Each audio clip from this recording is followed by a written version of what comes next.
Oi, gente, bom dia.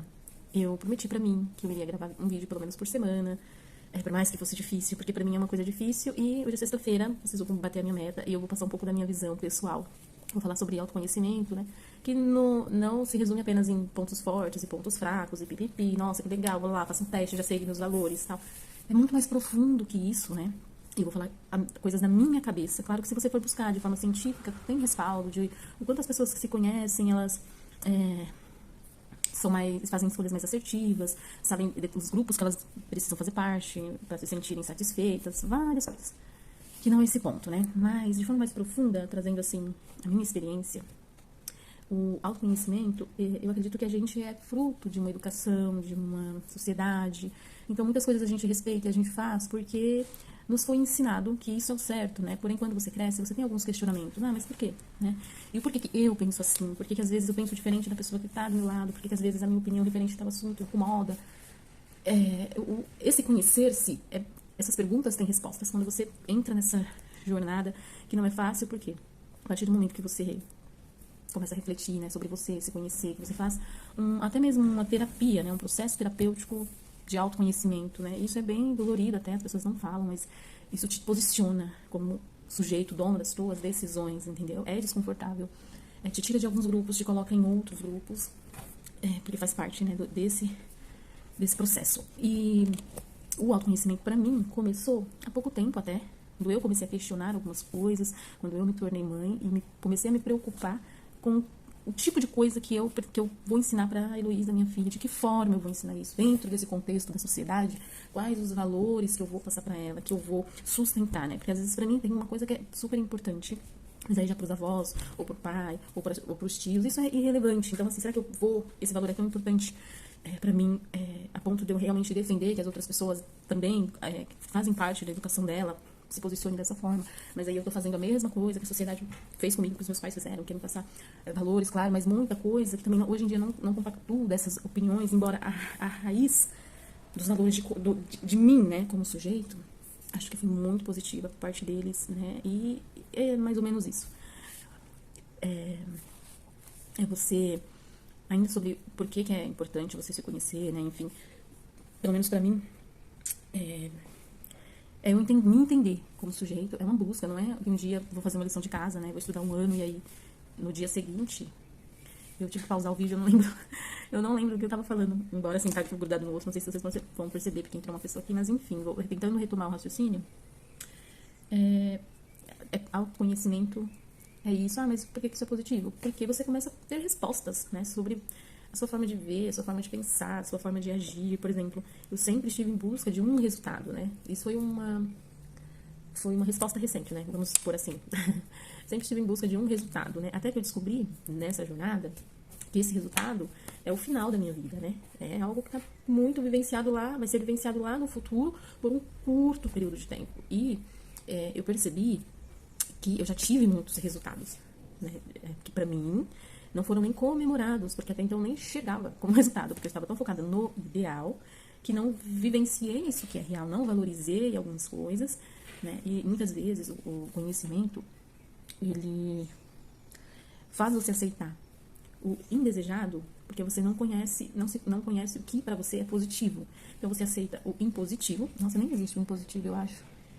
Mas enfim, você aceita aquilo que não é bacana, porque você não sabe o que é bacana pra você, ou se você sabe, aquilo é tão distante que você nem tchum, nem tchum. Então, quando eu falo de autoconhecimento, eu falo sobre isso, sobre entender essa finitude de vida, né? De que um dia as pessoas que você gosta, elas vão embora. De que a vida realmente é curta e de que você tem que curtir esse processo pra você não buscar lá no finzinho, né, todo o tempo que você perdeu.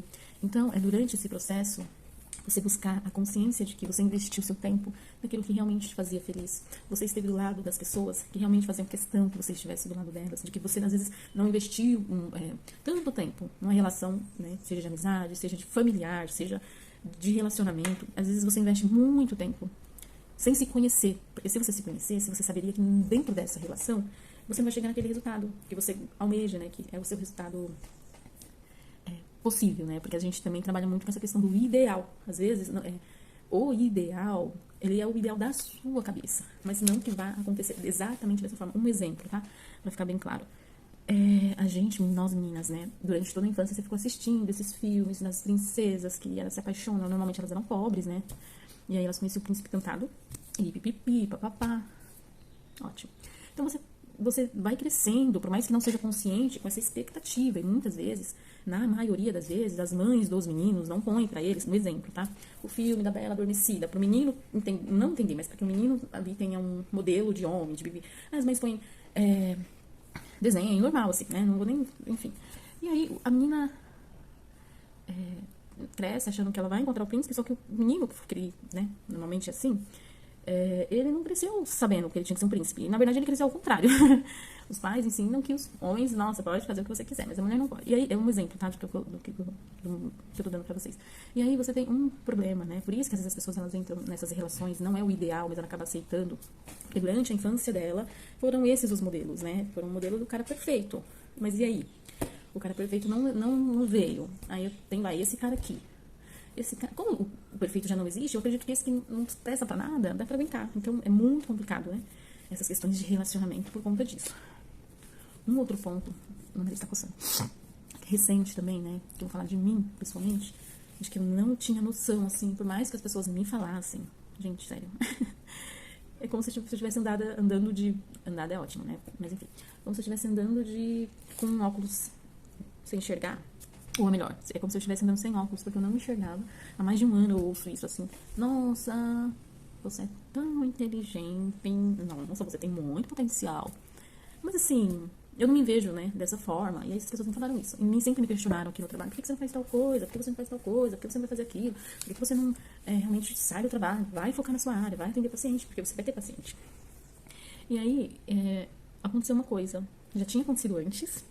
Já tinham me falado algumas coisas referente a isso, assim, as pessoas próximas, de que assim, não, você tem que, por exemplo, eu imagino que eu posso ter um pirulito. As pessoas falavam assim, não, você tem que imaginar que você pode ter dois, porque você pode ter dois, né? Em várias situações. Até que eu tive um feedback com a gestora do RH, do lugar que eu trabalho.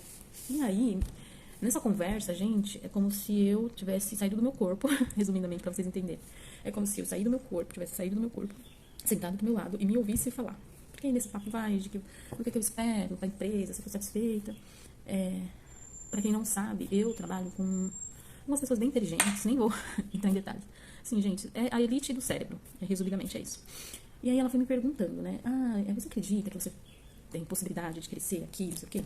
Eu vou primeiro, nem vou pontuando as coisas que eu falei, mas eu vou falar de forma geral e depois vocês vão entender. Aí ela falou, você acredita que você pode crescer profissionalmente aqui dentro, que você teria uma oportunidade? Aí eu falei assim, não, porque aqui dentro eu sei que dentro dessa área que eu trabalho não existe essa possibilidade, então mas se fosse pra você entrar, né, dentro da possibilidade que existe, que é a parte acadêmica, de você ser professora, eu falei assim, olha, eu acho que é legal, mas eu não acredito que não seria possível, não. Acho que não daria certo pra mim, porque eu vim de uma faculdade muito simples, que é Anhanguera, né? Então, o pessoal daqui é muito conceituado, é muito exigente. Então, eu acho que eu nem passaria na entrevista. Falando sobre a entrevista, você fez com a fulana, né? Eu fiz. Inclusive, eu sempre tive vontade de agradecer ela, porque ela viu em mim um potencial que quando eu vim fazer a entrevista, eu não achei que eu tinha, né? Eu imaginei que... Enfim, gente, acho que eu vou cortar esse vídeo, né?